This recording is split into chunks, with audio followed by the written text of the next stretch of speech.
Olá, você ligado no Notícias Agrícolas, eu sou o Guilherme Dorigatti. Nós damos sequência à nossa programação do Realidades da Safra, fazendo um giro pelo Brasil, visitando as mais diferentes regiões do país para verificar o desenvolvimento das lavouras. E dessa vez a nossa parada vai ser lá na região sul do estado do Pará, para verificar como é que foi o desenvolvimento das lavouras dessa safra de soja 2021, como é que estão os trabalhos de colheita também, fazer um resumo do desenvolvimento dessa safra 2021 até o momento. Quem vai conversar com a gente sobre esse assunto é o João André Babinski, ele que é presidente da Aprocampo, a Associação dos Produtores dos Campos do Araguaia, já está aqui conosco por vídeo. Então seja muito bem-vindo, João, é um prazer tê-lo aqui no Notícias Agrícolas. Obrigado, Guilherme. Obrigado, Notícias Agrícolas, pelo convite. João, como é que foi o desenvolvimento dessa safra de soja aí nessa região, a região dos Campos do Araguaia, a região sul do Pará? Foi uma safra difícil para o produtor aí da região nesse ano? Tudo bem, Guilherme? Pois é, antes de mais nada, eu queria apresentar a associação para o ouvinte conhecer. A associação, ela já trabalha há uns 5 anos na região e a gente representa os produtores de soja que aqui trabalham. É uma região muito boa, região muito próspera, que está desenvolvendo muito bem e com muitas pessoas de bem trabalhando aqui. Essa safra 2021, ela está tendo um excesso de chuvas muito grande no período de colheita. Então, o desenvolvimento da soja, ela fica comprometida porque quando o produtor começou a colher a soja por volta de meados de fevereiro, a chuva ela pegou nesse período. De lá até agora tem chovido todo dia. Portanto, a gente costuma falar aqui que nós estamos tendo dois tipos de falha na produção. Quando foi dissecada a soja, que ela estava pronto do plantio, pronto para a colheita, começou a chover e o produtor não conseguiu colher. Contudo, a soja que estava chegando na fase de maturação, ela começou a ter problemas de doença. Então, ela está amadurecendo, chegando ao estágio de colheita com doenças. Então, nós estamos perdendo na colheita, bem como na soja que está chegando ao ponto de colheita. Então, é nas duas pontas. Além disso, com o excesso das chuvas, as estradas que levam até os silos, elas também estão comprometidas. E aí a gente, além da dificuldade de colheita, perdendo soja em cima do caminhão e toda a quebra que nós estamos tendo, também está tendo dificuldade de levar a soja até os silos. A estimativa da nossa associação, nós fizemos o levantamento, sexta-feira a gente fechou o levantamento, é que nós estamos com... Era para a gente estar com 80% da soja colhida na nossa região. Contudo, estamos na faixa de 50%, ou seja, estamos com 30% de quebra, tá? E esse 50% que ainda falta, esse 50% colhido está com uma qualidade muito baixa, tendo em vista que ela está avariada pelo excesso de chuva. E aí, João, só para a gente ter uma ideia do tamanho desse prejuízo, dessas perdas de qualidade, qual era uma expectativa inicial de vocês para uma produção, para uma produtividade média aí da região e quanto é que está aparecendo os resultados nessas áreas já colhidas? Esse dado exato, ano passado nós tivemos na nossa região o maior produtor de soja do estado. É o James, da Fazenda Betânia. Ele conseguiu, se eu não me engano, 82 sacos por hectare. Esse ano, em razão do excesso da chuva, a qualidade ela fica bem avariada. Então, como a soja ela é padrão exportação, a gente não está conseguindo vender ela direito. Como a gente não consegue vender direito, não adianta você ter uma alta produtividade, sendo que você está colhendo a soja com problemas de qualidade. Portanto, o que nós estamos tentando fazer aqui na nossa região é pedir para as tradings aumentar um pouco a régua da soja variada, que ela é 8%, estão pedindo 12% a 13%. Ela não está querendo ceder isso, e se caso as tradings, essas empresas que compram a soja da gente, não aceitem aumentar um pouco a régua, muitos produtores da nossa região não vai conseguir vender a soja, vai colher e não vai ter como vender. Eu costumo dizer, Guilherme, eu costumo ouvir muito, na verdade, pessoas falando assim, o produtor de soja vem para a região, começa a produzir, ganha muito dinheiro e tal e tal. A situação, é importante que a pessoa que está ouvindo entenda isso. O setor produtivo do nosso país, a gente tem que trabalhar muito para conseguir produzir um produto de qualidade. E nós estamos à mercê de questões de intempéries. Então não é fácil você produzir, não é fácil você gerar emprego, você gerar renda. Esse produtor que ele está perdendo a sua soja por excesso de chuva na época da colheita, ele não vai ter nenhuma ajuda do governo, não vai ter ninguém que vai chegar, vai estender a mão para ele e vai pegar para ele pagar as contas dele. Ele vai ter que se virar, mas é assim que funciona. Isso é importante para o produtor ouvir que nós aqui na região da zona rural, nós também temos as nossas dificuldades, Guilherme. E aí, João, essas 50% restantes de lavouras, quando é que vocês esperam ter esses trabalhos encerrados? E até lá, o produtor pode fazer alguma coisa para tentar amenizar essa situação? Ou é realmente esperar que essa chuva passe e tentar colher da melhor maneira? Guilherme, cada fazenda é uma situação. Os silos, se não parar o excesso da chuva, se a chuva não der uma trégua, muitos produtores vão ter perca de 70%, 80% da produção. Não tem o que fazer. Os nossos silos, eles não estão recebendo mais soja, eles não estão querendo mais receber soja, porque a soja está muito avariada. Então não adianta a gente encher as sojas dentro dos silos, porque elas já estão vindo avariadas. E aí isso é um efeito em cascata. Se a chuva não der uma trégua, nós teremos uma quebra muito grande na região. Caso a chuva pare e o sol venha, que possibilite o produtor a colher a sua soja, e essa soja colhida não esteja tão avariada, aí nós podemos ter uma redução aí para 40%, 50% de quebra na região. E aí, João, acompanhando as previsões, os mapas climáticos, quais são as perspectivas dos próximos dias aí para a região? A gente deve ter uma melhora nessa situação ou a previsão é que essa chuva se estenda por mais tempo? No final de semana nós fizemos uma previsão de chuva da região e nós estávamos com a expectativa de sol agora pelos próximos 10, 15 dias. Mas infelizmente não foi o que aconteceu. Essa noite choveu a noite toda, então nós ainda estamos com muita chuva na região. Não tem como prever o que vai acontecer com o clima nos próximos dias, Guilherme. É uma situação muito complicada aqui na nossa região. E é importante eu frisar o seguinte assunto: não é apenas no sul do Pará o excesso de chuva, tá? O excesso de chuva está toda a região. Então nós temos notícias no Tocantins, notícias no Mato Grosso, né? Então não é exclusivamente aqui do Pará, não. E aí, entrando nas questões de mercado que você já comentou um pouquinho, João, você disse nessa dificuldade do produtor fazer essas entregas, fazer as vendas da soja. Como é que estavam as vendas antecipadas por aí? Essa dificuldade pode, inclusive, atingir contratos que já estavam firmados antecipadamente? Sim, Guilherme. É uma situação... A questão de comercialização é um ponto muito legal que eu vou abordar aqui na minha explanação. Os produtores, eles não estão com... Por mais que a gente olha, talvez um espectador leigo, mas o preço da soja está muito alto. Ocorre que quando o produtor vai produzir, ele fecha alguns contratos. Então, o preço que foi fechado, que o produtor está entregando essa soja hoje, ele foi um preço fechado 8 meses, 7 meses atrás, às vezes 1 ano atrás. Então, primeiro o produtor cumpre o contrato para depois ele começar a vender. Como o excesso de chuva está tão grande, existe a chance de alguns produtores apenas cumprirem os contratos ou alguns até nem conseguirem cumprir. Isso causa com que o produtor não consiga receber o valor que hoje a soja vale.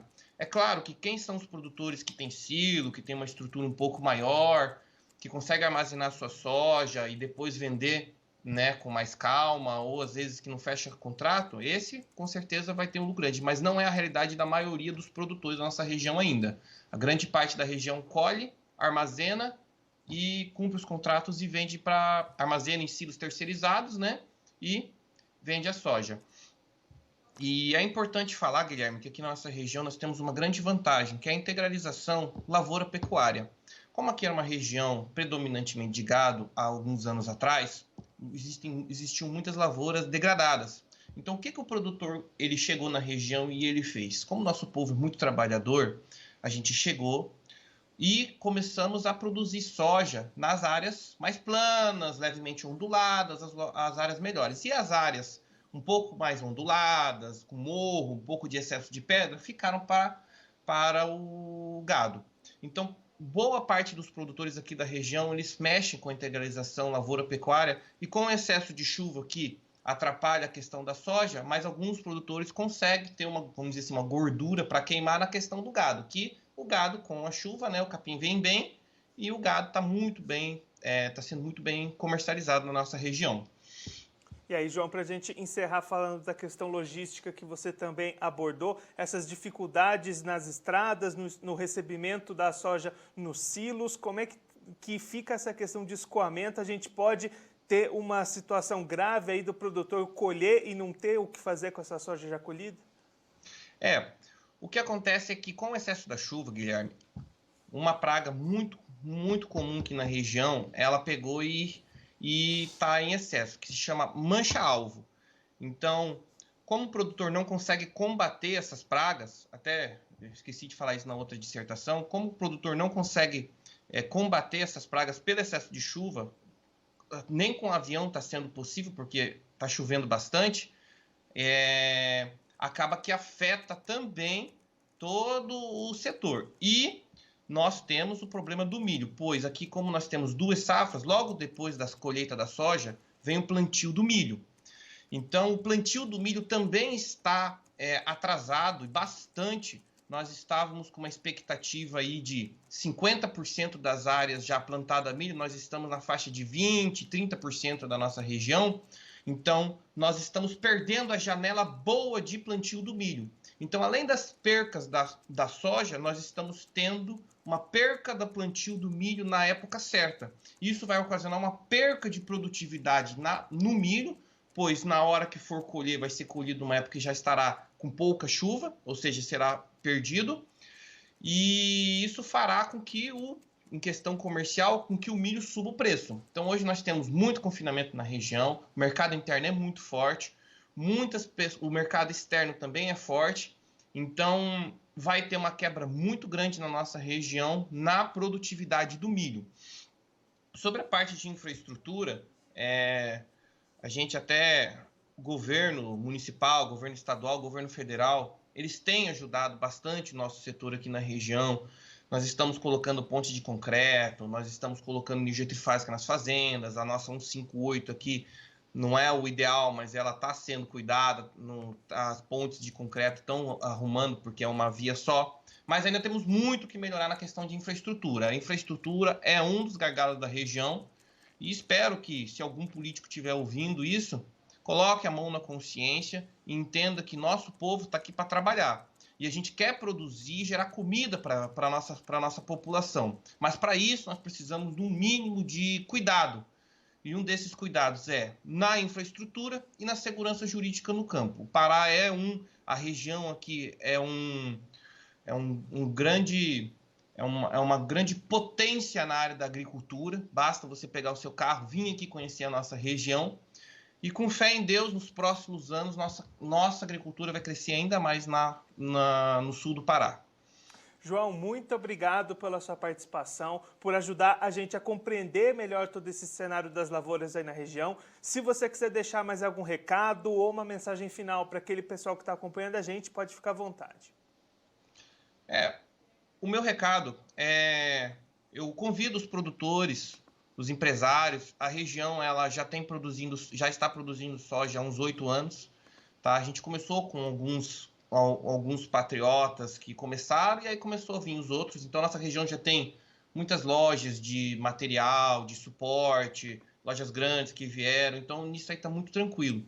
A questão de quebra de safra, nossa região não tem histórico de quebra de safra, né? Isso aí foi uma das primeiras situações nossas aqui na região. Convido os produtores a vir conhecer a região aqui. Ainda você encontra terras com preços acessíveis, né? E os políticos, eu também convido eles a vir conhecer para ajudar a gente a produzir, pois os políticos são os nossos administradores e eles precisam conhecer a nossa realidade, pois eles tendem a fazer uma imagem do produtor, mas não conhecem a nossa realidade. Mas peguem o carro, venham conhecer a nossa região, já está acontecendo bastante isso, muitos deputados federais, senadores, estaduais estão vindo conhecer e estão vendo a força do nosso povo. Eu costumo dizer, Guilherme, que o nosso povo, o brasileiro, nós somos muito trabalhador e muito direito. É claro que sempre tem os que não são alinhados, vamos dizer assim, mas em grande maioria nós somos muito trabalhador, muito direito, e a gente tem que investir e ajudar o produtor rural a produzir comida. Obrigado pela oportunidade, Guilherme. Estou aqui à disposição.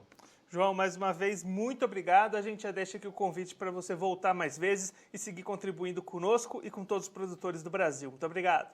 Obrigado, fica com Deus. Esse o João André Babinski, ele que é presidente da Aprocampo, a Associação dos Produtores dos Campos do Araguaia, conversou com a gente direto lá de Redenção, no estado do Pará, região sul do estado do Pará, para mostrar para a gente como é que estão as lavouras de soja dessa safra 2021 lá na região. O André comentando que os trabalhos de colheita estão bastante atrasados lá na região, eram esperados para esse período colheita em 80% das áreas, mas até essa data de hoje apenas 50% das lavouras já foram colhidas. O excesso de chuvas prejudica bastante esses trabalhos, chove todos os dias lá na região já há algum tempo. Com isso, além de atrasar e dificultar os trabalhos de colheita, também vai prejudicando a qualidade dos grãos que vão chegando perto dessa maturação, e aí as perdas já vão aparecendo com bastante agressividade. O João destacando que se essa situação de chuvas não melhorar nos próximos dias, essa chuva permanecer lá na região, muitos produtores vão ter perdas entre 70% e 80% da produção. Caso essa chuva pare nesse momento, o sol volte, aí essas perdas podem ser reduzidas para algo próximo dos 40% a 50% da produtividade esperada inicialmente. Diante de tudo isso, muita preocupação para o cumprimento de contratos já firmados, contratos novos também. O João destacando que, inclusive, a entrega da soja que conseguiu ser colhida está bastante difícil, o nível de avaria dos grãos está bastante alto. Inclusive, a associação, junto com os produtores lá da região, estão tentando pleitear junto às trades para ampliar o nível aceitável de avarias no recebimento de 8% para 12%, para tentar entregar mais grãos, mas essa batalha está sendo bastante difícil e com isso muita gente tendo dificuldade para conseguir vender, entregar os grãos que foram colhidos, essa dificuldade de colheita e agora também a dificuldade de entrega. O João também comentando que com todo esse atraso, o trabalho da segunda safra de milho, o trabalho de plantio da milho safrinha, também está bastante atrasado com relação ao que era esperado, e aí com isso a expectativa também é de queda na produtividade esperada, já que essas lavouras de milho vão ser desenvolvidas num período posterior, um período que costumeiramente já tem menos chuva, e aí a produtividade também tende a ser menor. Diante de tudo isso, o produtor lá do sul do Pará, então, esperando que essa chuva pare para conseguir avançar com os trabalhos de colheita, conseguir perder menos qualidade dos grãos, conseguir entregar os seus contratos e conseguir rentabilizar o máximo possível nessa safra que foi bastante difícil, bastante dura para o produtor lá da região. Bom, eu fico por aqui, mas a nossa programação continua, então fique ligado no Notícias Agrícolas.